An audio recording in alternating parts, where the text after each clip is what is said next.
दिल्ली के अंदर छठे सीरो सर्वे की रिपोर्ट आ गई है।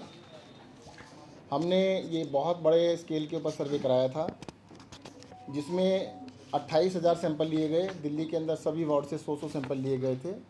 इतने बड़े स्केल के ऊपर पिछली बार भी हम ही ने कराया था। इतने बड़े स्केल पे कहीं भी सीरो सर्वे नहीं हुआ है। पहला सर्वे जून 2020 में हुआ था, जिसमें 22.86% पॉजिटिविटी आई थी। दूसरा अगस्त 2020 में हुआ था, जिसमें 29.1% पॉजिटिविटी आई थी। तीसरा सितंबर 2020 में हुआ था, 25.1% पॉजिटिविटी आई थी। चौथा अक्टूबर 2020 में हुआ था, 25.5% आई थी। जनवरी 2021 में 56.13% आई थी। और ये जो सीरो सर्वे अभी हुआ है, इसके अंदर ओवरऑल पॉजिटिविटी आ रही है 97%। दिल्ली के अंदर सभी डिस्ट्रिक्ट के अंदर जो 11 डिस्ट्रिक्ट हैं, सभी में 90% से ऊपर 95% से ऊपर पॉजिटिविटी आ रही है। मैं आपको ये पूरा डाटा शेयर कर रहा हूँ, जिसमें 11 डिस्ट्रिक्ट का फर्स्ट कॉलम के अंदर हमने लिखा है unweighted sero prevalence, second column में एडजस्टेड सीरो प्रेवलेंस है, और थर्ड में ओवरऑल सीरो प्रेवलेंस है। आपको थोड़ा कन्फ्यूजन ना हो इसलिए बता देता हूँ कि फर्स्ट के अंदर जैसे 91.2 है तो सेकंड में 90, जो उसके हिसाब से पॉपुलेशन के हिसाब से होता है कि मेल फीमेल जैसे भी एडजस्ट किया गया है। और थर्ड के अंदर है जो सेंसिटिविटी होती है उसकी किट की, उसके हिसाब से एडजस्ट किया गया है। तो लास्ट कॉलम आप उसको यूज़ कर सकते हैं। लास्ट कॉलम के हिसाब से दिल्ली के अंदर 97% पॉजिटिविटी आई है। इसके बाद जो हम आपसे शेयर करेंगे मेल और फीमेल। दिल्ली के अंदर मेल और फीमेल में महिलाओं में थोड़ी सी पॉजिटिविटी ज़्यादा आ रही है, मेल के मुकाबले में थोड़ी सी ज़्यादा है। और जो एज के हिसाब से भी हमने दिया है, 18 साल से कम जो बच्चे हैं उनके अंदर लगभग 88% बनती है, और 18 साल से ऊपर जो लोग हैं सबके अंदर वो 97-98% बनती है। और इसी तरह से हमने जो सर्वे कराया था कोविड वैक्सीनेशन और विदाउट वैक्सीनेशन, उसके लिए भी कराया था।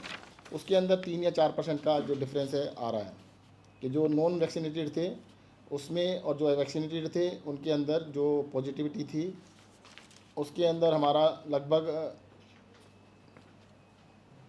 जिन्होंने वैक्सीन नहीं ली है उनका 90% आ रहा है, और जिन्होंने वैक्सीन लिया है उनका 97 से ऊपर आ रहा है।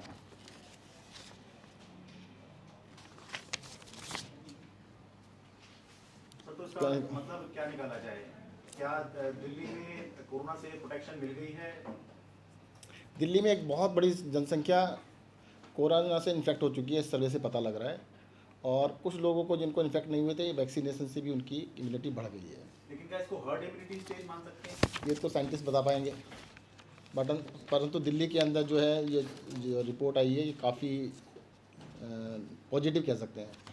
क्योंकि 56% पिछले जब जनवरी वाला था उसमें 56% लोगों को पाया गया था कि पॉजिटिव पाए गए हैं। तो इसका मतलब ये था कि काफी लोगों को बचे हुए थे, मतलब एक कवर मिल गया कि नहीं होगा शायद। अगर 97% है, हाँ जी 56% माना गया था कि अब काफी लोग उससे एक्सपोज हो चुके हैं, यानी कि आगे की संभावना काफी अच्छी हो गई थी। तो अब 97, लेकिन फिर अप्रैल में बहुत सारे लोग इन्फेक्ट हो गए। देखिएगा, वैसे जो डाटा है ना ये बिल्कुल क्लियर बता रहे हैं कि धीरे धीरे दिल्ली के अंदर सीरो प्रेवलेंस बढ़ी है। जब 56 आया था तब लग रहा था कि काफ़ी बड़ी संख्या हो चुकी है। उस टाइम पर साइंटिस्ट ये कहते थे कि भाई 70-80% के ऊपर हर्ड इम्यूनिटी होती है। बाद में बताया गया कि 90% पे होती है, परंतु दिल्ली में तो 97 पहुँच गया है। दिल्ली में जो डेंगू के मामले बढ़ गए, इसको लेकर विपक्ष कह रहा है कि ना अस्पतालों में बेड है, ना दवाएं हैं, ना पर्याप्त मात्रा में डॉक्टर हैं, और जनता के गुस्से को कुचलने के लिए सरकार ने वहाँ पे मार्शल तैनात कर रखे हैं। दिल्ली के अंदर कोई भी डेंगू का पेशेंट है, दिल्ली सरकार के अस्पताल में भेज दीजिएगा, वहाँ पर एडमिशन हो जाएगा। क्या कुछ मामलों में स्पेशल व्यवस्था की है डेंगू के मद्देनजर? क्योंकि बहुत सारे अस्पतालों में ये भी देखने को मिला है, सेंट्रल गवर्नमेंट के भी हॉस्पिटल है आपके लिए, जिसमें एक बेड पे कई सारे मरीज।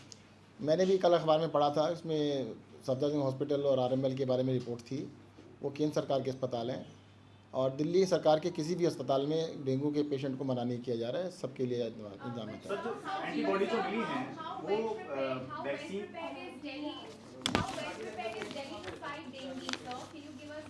देखिए दिल्ली के अंदर डेंगू के इलाज में कोई दिक्कत नहीं आ रही है। डेंगू का अभी हम लोग कंपैरिजन जो कर रहे हैं पिछले साल से कर रहे हैं। पिछले साल से कंपैरिजन इसलिए नहीं हो सकता, पिछले साल इस टाइम पर बहुत ज़्यादा कोरोना चल रहा था, तो उससे कंपैरिजन करना ठीक नहीं है। अदरवाइज़ पिछले अगर 6-7 साल में आप देखते हैं तो दिल्ली के अंदर कोरोना ज़्यादा नहीं है। और अब फैग एंड के ऊपर है। अब तो देखिए दिवाली के बाद तो वैसे कोरोना खत्म हो जाता है, 1 हफ्ते की बात रह गई है। क्या अंडर रिपोर्टिंग की वजह से जो एमसीडी का जो फिगर आ रहा है, जो एमसीडी का फिगर आ रहा है केस का भी और डेथ का भी, उसमें ऐसा लग रहा है कि अंडर रिपोर्टिंग है। क्या आप लोग कोई रिपोर्ट आपने मांगी है एमसीडी से या देखिएगा, इसका भी कल चेक किया गया था, किसी ने रिपोर्ट कर दिया कि सफदरजंग हॉस्पिटल में 10 डेथ हो गई हैं, परंतु ये रिपोर्ट नहीं किया कि 9 दिल्ली से बाहर के थे। आज दिल्ली के हॉस्पिटल्स में बड़ी संख्या के अंदर जो पेशेंट हैं वो दिल्ली से बाहर के भी हैं। तो इतनी बड़ी संख्या में एंटीबॉडी निकलना लोगों में, क्या ये वैक्सीन की वजह से भी हो सकता है? मतलब जरूरी नहीं है कि नहीं, संपर्क में इसके आए लिए वायरस से? नहीं, मैंने बताया ना, 1 सेकंड में दोबारा बता देता हूँ आपको। क्योंकि 2 करोड़ से ऊपर वैक्सीन दिल्ली में लग चुकी हैं। देखिए, जिन्होंने वैक्सीन ली है और जिन्होंने वैक्सीन नहीं ली है, उन दोनों के अंदर सीरो प्रेवलेंस अच्छी पाई गई है। जिन्होंने नहीं लिया उनका 90% के आसपास आ रहा है, और जिन्होंने वैक्सीन ली है उनका 100% आ रहा है। सर, जीटीबी अस्पताल में 8 बेड पर 16 मरीजों का इलाज चल रहा है जो कि डेंगू के मरीज हैं, इस पर आप क्या कहेंगे? मैं अभी चेक कराता हूँ, ऐसा कैसे देख लेते हैं।